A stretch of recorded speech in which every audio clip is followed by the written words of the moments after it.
দেশ বিদেশের বাছাই করা খবর নিয়ে সর্বদাই সত্য সন্ধানী ই নিউজ ভারত।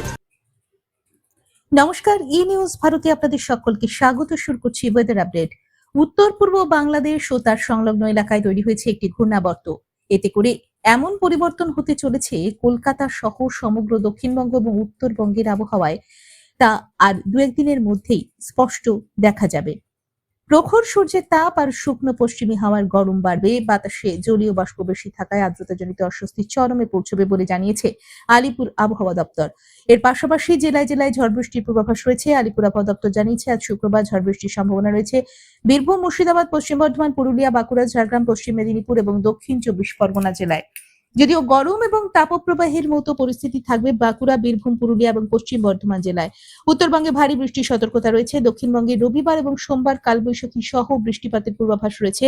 তবে তীব্র গরমে হাঁসফাঁস অবস্থা থাকবে দক্ষিণবঙ্গবাসীর। আজ কলকাতায় রৌদ্রোজ্জ্বল দিন। আজ কলকাতা ও তার পার্শ্ববর্তী অঞ্চলে দিনের সর্বোচ্চ তাপমাত্রা 38 ডিগ্রি সেলসিয়াস, সর্বনিম্ন 27 ডিগ্রি সেলসিয়াস। বাতাসে আপেক্ষিক আর্দ্রতার পরিমাণ 36%, অনুভূত তাপমাত্রা 41 ডিগ্রি সেলসিয়াস।